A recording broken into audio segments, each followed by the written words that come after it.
You're listening to the Smash Bros. Cast, episode 52. I'm your host, N64 Josh. My sparring partner, Nightcrawler. What's up, man? Hey, how's it going? Going good. It's going good. We've also got Anvil joining us to talk Mewtwo. What's going on, buddy? What's up? So, guys, this could be a little different episode. Like we've told you in the past, we want to do some like character-focused episodes. This is going to be all about Mewtwo. We've got live gameplay, so there's going to be a YouTube video of this. We're doing it on Twitch, of course. But basically, as we talk about the moveset and everything, Anvil's going to show us some of the bread and butter of Mewtwo. So we're just going to jump into this. It's not going to be a super long episode, but hopefully packed full of some good content for you guys. So Anvil, I'm going to let you take it away here. Like why Mewtwo? Why'd you pick this character? Honestly, it was just because I really liked I liked him in the Pokemon games. And then I got caught up in the hype around the DLC. And yeah, he was the first DLC character, and I was like, I'm meaning it straight up. And then he turned out to be good, and now I'm playing him. Right on. So you've been playing him since Smash 4. Like you were pretty rad with him in that game for sure. Are you happy with how he is in Ultimate? Yeah, I think he's even better now. Or at least he feels a lot faster. All of his moves seems like they've got less lag and everything. And his moveset just flows to get together. So his throws are a little bit weaker though, aren't they? I thought I saw something that his like up throw couldn't kill like 130 even. Yeah, his up throw, it seems to have been nerfed quite a bit. But his back throw it feels like it's been buffed, because if I grab someone at the ledge and they're at like 120, they're dead. So I feel like his back throw is better, but his up throw is worse. Got you. So let's kind of get into the character here. What are some of the things that you're going to want to do if you play as Mewtwo here? What's some of his bread and butter? Okay. So what I do anytime, or not anytime, but what I do to like start combos or even approach, I short hop neutral air forwards. So I run up and I do this, and it combos into a lot of stuff. It can combo into grabs to forward throw. That's just the most damaging throw. And it combos into up tilt, into down tilt, and it's a great combo starter. And it's also got really it's not got that much lag, so it's hard to punish. So if he let's say Crawler blocks, I can cross him up, and he can't punish that unless I space it poorly. I see what you're saying. So if he's blocking, if he's got his shield up, that was shield low. That's what that was. You're gonna be able to you're gonna be able to be safe. It's a safe approach. Yeah, it's Mewtwo's most safe approach, and that's the move I use the most. It can even set up for kills at later percents. It's nothing true, but it's just a nice 50-50 for kills. Yeah. I see. Okay. Very cool. What when you're in your neutral game, right? What are you typically going to look for to be able to get something started with Mewtwo here? I mean, especially with a sword character, which seems to be a lot of people like these sword characters. Do you find that Mewtwo struggles with the sword characters, or does he do okay? I feel like the sword characters are quite hard matchups for Mewtwo, because he doesn't really have anything except its back air that outspaces them. So what I tend to do is just get really up close with my neutral air and not let them Oops. That was me. Not let them not let them do their thing, because if they start outspacing me and doing it properly, I'm in trouble. So yeah, that's sword characters. No, I understand. I understand sword characters indeed. So the thing I want to know, like, if I mean, you got some projectiles, right? Are you using those that much to kind of just kind of be annoying, or try to set anything up with that? Get them to block as you throw one and jump in with your neutral air, that kind of thing. A thing I like to do is throw out a weak shadow ball and combo it into like anything. If they block it, I'm gonna grab them, and if they don't, I'm gonna forward air them or dash attack, pivot cancel, forward tilt, down tilt. I can do anything off of that, and it's that's one of my other approaches. But yeah, if I'm playing a sword character, or if I'm playing a sword character, I sometimes tend to stay near the ledge and just charge Shadow Ball. And when they approach, I punish them for a sloppy approach, because most of the time players tend to not have perfect approaches. So I just wait at the edge until they do something I can punish, and then I punish them for it. And off of that, I can start a combo. I can get a grab, basically anything. What are some of your favorite combos with Mewtwo? Well, at low percents, let's say Crawler has 0%. If he had that, yeah, thank you. If he's at the opposite end of the stage, I can Shadow Ball, run up, and forward air. Usually, it doesn't work that great on stages with slants. Sure. Oh man, timeout. Oh, it's all right. We'll just start the game up again. Yeah, but it's whenever it's a stage without a slant, I can get off an easy 42% just by doing that one combo, and it's 2 hits, and if they block it, they are going to take some massive shield damage, and I've even broken some shields with it at times, and it gets quite brutal. I like it. So I mean, you're either getting 42%, or you're gonna do some major damage with the broken shield. So that's pretty cool. Any other combos at higher percents that you like to go for? Well, it's, as I mentioned earlier, the uncharged Shadow Ball to basically anything.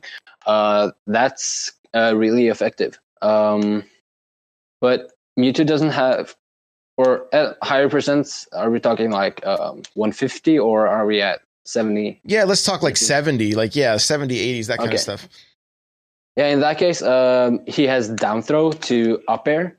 It doesn't work that well on lower percents, but he can, let's say Crawlers at a really high percent, he can just down tilt and then up air them quite consistently.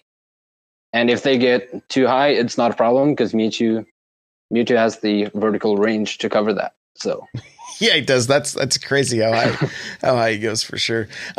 What are going to be some of the moves that you like to do just to kind of like poke at shields? And I mean, you have to mix up your approach, right? Like, I know the Nair is one of your good approaches, and can be safe if you cross it up. Are there any other approaches with Mewtwo that just allow you to kind of mix things up a little bit? Well, sometimes I just run up and jump across their shield and grab them. That's if that. Because usually they're gonna expect a neutral air, but then they don't get one, so they're blocking. It's like a tomahawk, basically. Right, exactly. So that's one of the things I do. And you'll cross that jump up, though, right? You're not landing in front. You're crossing it up. Yeah, so I'll go like that. Got you. That's like, it doesn't work that well if I haven't conditioned the other player to expect the nair, because I use the nair extensively. Like, I'm gonna be throwing it out a lot, just doing this and keep throwing it out. They're gonna expect the nair for sure. But then I'm gonna mix it up and just not do it. I understand. And I mean, I know exactly what you're saying. The few times I've played against you or played other Mews, that nair is used extensively. Like and can you correct me if I'm wrong, but I mean, depending on the direction Crawler is going to fall, when you hit him with it, can you hit with it more than once? Like if he ends up jumping away from you or things like that, like you can almost combo with the thing, right? I can almost combo it into itself if he jumps away. Yeah, but I've found that it isn't really a optimal punish, and it's not optimal at all. It's just a lot better to go for the forward air or the grab or the down tilt, up tilt. Because I like that you're saying that, because like I said, a lot of people or a handful that I've played against, they will just throw that thing. So like even after they've hit it once, that's the next thing they're throwing right after it. And so, it's good to hear you say that it's not the optimal way to do it. Like, because it's, if people can see, that's the thing online, right? We've talked about this before, like certain things might work, but when you get into higher level play, that kind of stuff's not going to fly. People are going to, they're going to DI out of it, or it's just not going to work. So I'm glad to hear that you're using those, not using them as regularly and able to, keep those combos going and do the optimal damage. Yeah. I've gone into training mode and just tried out different combos, and I've figured out that basically nair to forward throw, it's not true, but it's a lot. It does more damage. It's the most optimal move to use to rack up damage. It's forward throw. So I was just going into the lab and figuring those things out is really helpful. Are there any moves or any tendencies that you see in people that play Mewtwo that you're like, yeah, don't do this? I've seen a lot of people, myself included, recently, go for or not myself included actually, but just stay at ledge and charge Shadow Ball no matter what. Like, it doesn't matter if the enemy has a projectile, has a reflector. No matter what, they'll just stand at the ledge, charge Shadow Ball, shoot it. It's sure it kills if the enemy is not aware, but usually it's not a good option to just stand at the ledge and charge. It's good for making people approach, but it's not a good offensive strategy. I see what you're saying. Are there, if you were going to use, and I think you kind of mentioned a little bit ago, but if you're going to charge up, what's going to be your follow up if somebody rushes in on you while you're charging that thing? It's usually I will either shield, or I will forward air, or just jump off stage. And sure, I'll put myself in a disadvantageous position, but at the end of the day, I'm Mewtwo, so like I can just teleport. I can go down here and I can go off stage and then get I can have fun off stage. It's Mewtwo off stage is like a fish in water, because he just he can do whatever he wants off stage. As long as he has his double jump and doesn't lose it, he's fine. Let's talk about recovery and stuff. How are you typically recovering? Is there anything that you're, is there any like special recoveries that you like to do getting back onto the stage or anything like that that are more safe than others? Well, one thing I like to do is, let's say I'm thrown to the edge of the blast zone. I tend to air. Can you just smash attack me, Crawler? Oh, wait, I'm gonna die. Okay. Yeah. If you guys are only listening, like he literally just got smashed into oblivion. All right, we should be good. Come back to the middle. Crawler charged it for like an hour, so it was just close hilt, is what it was. Yeah, what I like to do is either I air dodge. I often air dodge to survive longer, because Aiza in his video, he said that you should jump to cancel the momentum from the jump. But with Mewtwo, using his double jump so early and getting really high is not beneficial at all. So I tend to air dodge towards the stage. Okay.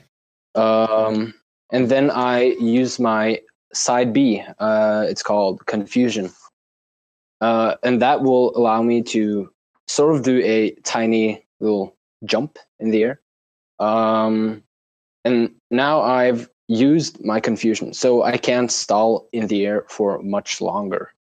But Mewtwo has there's a thing about Mewtwo that few people are aware of. It's regarding his Confusion. If you use it at the height of, if you use it once in the air and try to use it again, you won't get the little jump. You'll just keep falling. I see. But if you do it, let's say you do this, and then normally when you jump, you get that high with Mewtwo. But if you've used Confusion once, and then you use Confusion again, at the height of the jump, you'll get carried a bit up, as you saw. Almost like there's momentum behind it, like because you're already. Yeah, like that. I see. Because it'll keep the momentum going for a tiny bit. If you time it perfectly, you're gonna gain like I tested it in training mode, and you'll gain about 2 units in the training mode, like 2 of those squares in height. So it's gonna get you a lot higher. So that's a little trick I use for recovery with Mewtwo, because I can be like all the way down here and then just get up easily. Excellent. That's awesome. Yeah, very, very good tip. That's really, really good to know. Awesome. Any other things that you think anybody interested in maining Mewtwo should know? Well, I guess his basic combo starters. That not like Neutral there, but he's got several different combo starters. He's got down tilt, which combos into basically anything you want. Okay. And then you've got up tilt, which can also combo into any aerial moves. And sometimes some hitboxes are, it'll send them. It's really hard to pull off because it's very specific, but at certain hitboxes, you can make them get just above you. I don't think I'm going to be able to demonstrate it because I haven't really labbed too much with it, but I've seen it happen. And you up tilt, and then you can immediately up smash, and it's a true kill confirm. Oh. But it's quite unreliable because it's hard to hit. Understand. It's like Marth's tipper. I understand. But yeah, okay. One thing you want to do as well, if you're trying to learn Mewtwo, is you're going to want to learn to pivot back air. So like that, you're going to want to learn that, or dash attack cancel back airs. Okay. That's really useful when playing Mewtwo because his back air is so big. So it covers a whole lot. and let's say you're about to go off stage because you've thrown your opponent far off stage, right? And now you're going to edge guard. Mewtwo's forward air has a tiny hitbox. It's really